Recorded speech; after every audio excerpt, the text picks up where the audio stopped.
Thank you, ladies and gentlemen, for clicking on this episode of Rank the Movies. Happy New Year to everyone. It is now 2022. I'm not doing a top 10 list for my favorite movies of 2021. That will happen. I'm going to do that next week and the week after, break them up into two top 5 lists. This week, so I had a little buffer time to get that top 10 fully ready to go, I decided to talk about two of my favorite movies that have a New Year's Eve theme to them.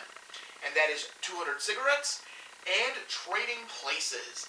Arguably, Trading Places is considered a Christmas movie by a lot of people, but I've always seen it as a New Year's Eve movie. And I'll get to that when I get into that movie. But I'll start with 200 Cigarettes just because I think I made this two movies because I didn't think... I love 200 Cigarettes. It's a great movie. I love rewatching it. It's a lot of fun. Basically, it's a bunch of various stories told all on New Year's Eve. It is 1971 turning into 1972. So very, very apt because we just went from 2021 to 2022. 1971. So you follow all these characters. You open up with Dave Chappelle playing the disco cabbie who is driving around, Paul Rudd and Courtney Love, who are a pair of friends. Paul Rudd had just been dumped by his girlfriend, Janine Garofalo, and Courtney Love and it's his birthday. It's Paul Rudd's birthday. And they're getting ready to go to a party, but they're killing time because nobody wants to be the first people at a party. You meet a bunch of characters, and a bunch of different storylines play out. You have one between Jay Mohr and Kate Hudson. Kate Hudson is a very nice, lovely girl who is going on her first date with Jay Mohr's character on New Year's Eve. They had hooked up the night before, which is why they're going out. And throughout the story, you find out that Kate Hudson was a virgin up until the night before when she hooked up with Jay Mohr, and that Jay Mohr has an issue with women he hooks up with falling in love with him. You also have Christina Ricci, and she has a friend in this movie who name is now totally escaping me, and I'm going to try very quickly to see if I can't pull it off the back of the box. Angela Featherstone? No, I don't think that was it. No, I looked it up. I looked it up before I went up, and I don't think it was Angela Featherstone. But Christina Ricci is a girl from Ronkonkoma, Long Island.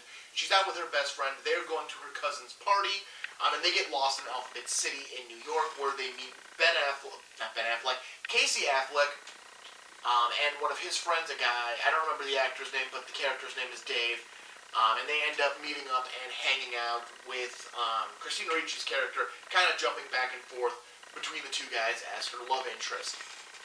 You also have a girl played by Martha Plimpton, who is throwing a party for New Year's Eve, but nobody is showing up. Her best friend is the only person who is there. Eventually her ex-boyfriend shows up, who's very distraught because he's just been broken up with by his current girlfriend earlier in the night, because he's apparently very bad in bed, and she believes she can do better on New Year's Eve. And this is what Martha Plimpton has to tell him, is that he's very bad in bed. And then he freaks out, she freaks out because nobody's at her party. Even her best friend leaves at one point to go elsewhere. You also have Ben Affleck, who's who's a floaty character in the story. Dave Chappelle's is as well. He interacts with a bunch of people. He is a bartender who just gets invited to the party by Courtney Love, and also runs into the two girls. There are two girls. One of them broke up with the artist ex-boyfriend on New Year's Eve, and then her best friend, who are both trying to get laid because they believe if you go home alone on New Year's Eve, you'll be cursed for the next year.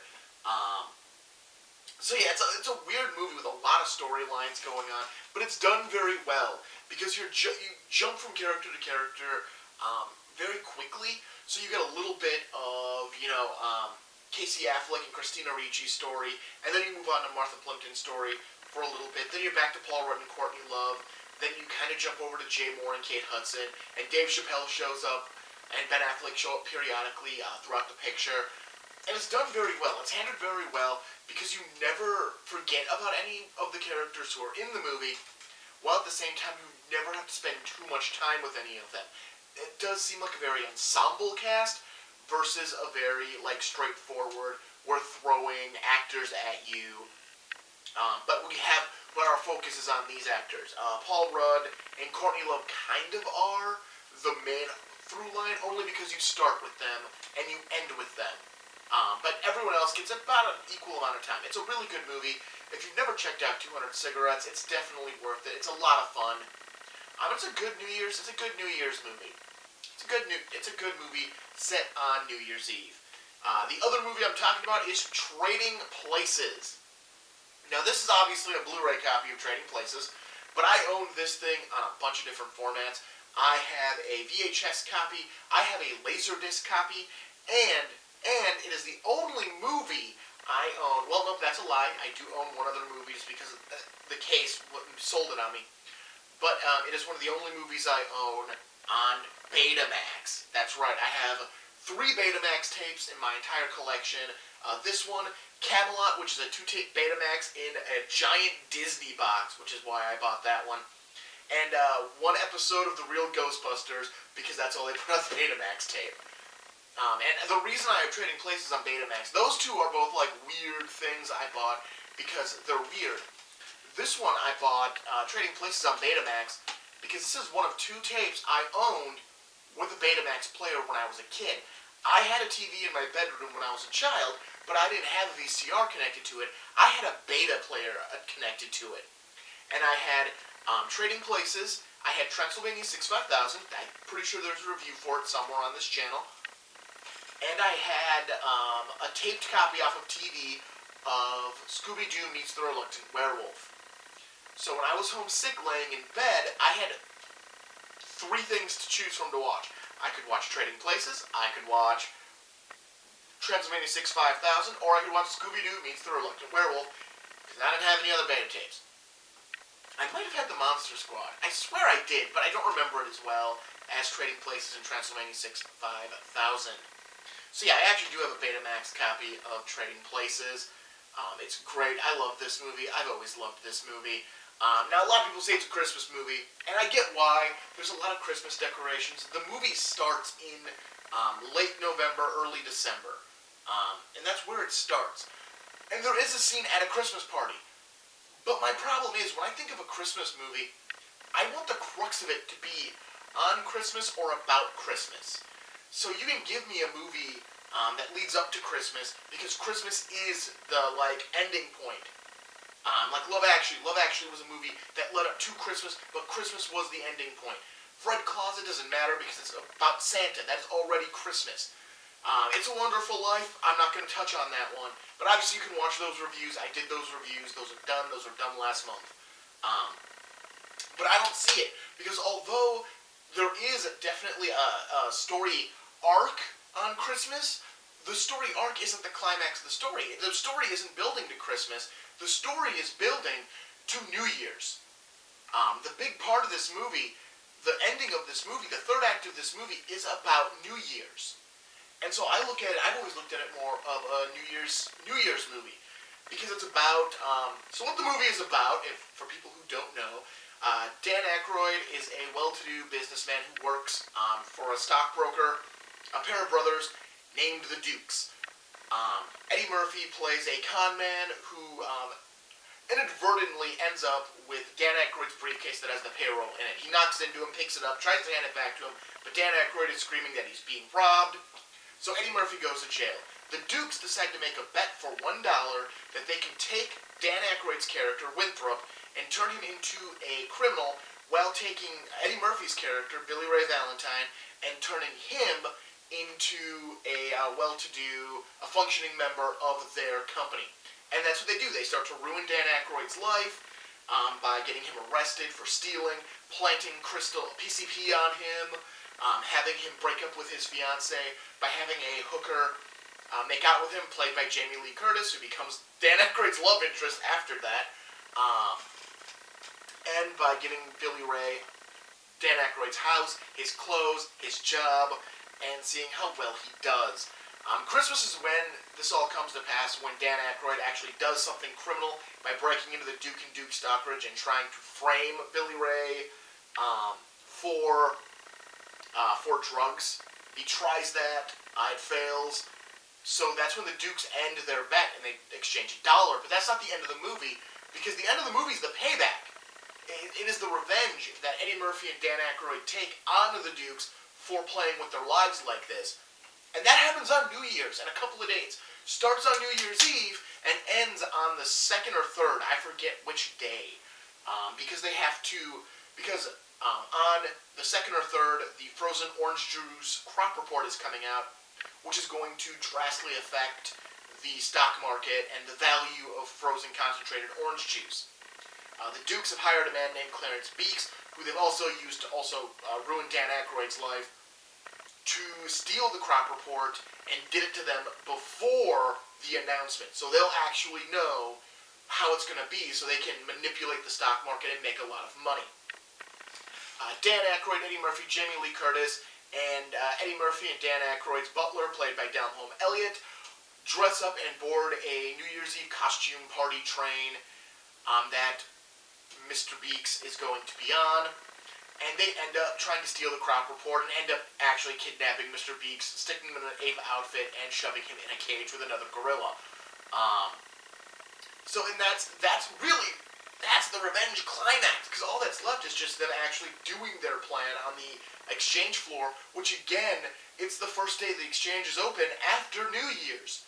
And even the way they're talking, it keeps sounding like it is New Year's Day, but it's not. It's a couple of days after. So that's why I always put Trading Places as a New Year's movie. I look at a bigger element of the story happens on New Year's Eve than on Christmas. Like, I've never been one who accepts that a Christmas movie is just about decorations. Like, if it's set in December and you have Christmas decorations, that's a Christmas movie. I've always been that, Christmas has to be part of the movie. Like, I'll argue Die Hard is a Christmas movie simply because it happens on Christmas Eve, and the only reason John McClane is in town is because it's Christmas Eve. Yeah, you could have said it as one of his kids' birthdays, but Christmas Eve is how it's set, so that's a Christmas movie. I'm not going to argue with somebody long-windedly if Trading Places is or is not a Christmas movie. I don't think it is. I think it falls into this category of New Year's movies. And I love Trading Places. It is a terrific movie. I'll watch it any time of the year, just because I love the movie and I want to watch it. And it's one that I don't really care about the holiday significance. Just because it's a good story and it's a very well-told movie. It's a classic. It's a classic. It stood the test of time, and it's still well-watched today. Though I'm surprised it stands the test of time, because on both my Blu-ray and the beta tape I have sitting here, Dan Aykroyd, to trick Mr. Beeks while they're on the train, dresses up as an African man. So he has brown makeup all over his face. And that picture is on both the Blu-ray case and the beta case. And I'm sure if I grabbed my VHS and my Laserdisc, that image might also be used, because it's one of the few scenes that all four of Dan Aykroyd, Jamie Lee Curtis, Delhome Elliott, and Eddie Murphy are together. Because there isn't one with the Dukes. There's no scene with all 6 main characters in one spot. Overall, Trading Places is a great movie. If you've never seen it, check it out. If you're an Eddie Murphy fan, if you're a Dan Aykroyd fan, if you're a Jamie Lee Curtis fan, they're all great. They're all great in this movie, and it's very, very well done. Check out 200 Cigarettes. It's also a great movie. New Year's, it's a great time. It's the time of rebirth and renewal for the year, and I hope yours is starting off good. I know we're only a couple of days into it when this video goes up, so hopefully your New Year's is going well. Again, next week I'm going to start counting down my top 10 movies of 2021. I've done just theater movies. The first year I did my top 10. This year, because streaming is still such a big thing, and even direct-to-video is less, but it's still there. It happens less now, but it's still there. I just decided to go with new releases of 2021. So any movie that I watched that came out first in 2021, regardless if I went and paid for it in theaters, if I watched it on HBO Max, Peacock, Netflix, any Amazon Prime, any of them, they will be able to be considered for one of the spots in the top 10. Or if I just bought the movie on Blu-ray or DVD and checked it out that way. If it came out, if its release date is 2021, I'm counting it. So come back next week. Don't forget to like, comment, and subscribe. Let me know what you think of Trading Places and 200 Cigarettes. And have a happy new year. I'm Martin Prevost. This is Rank the Movies. I will see you later.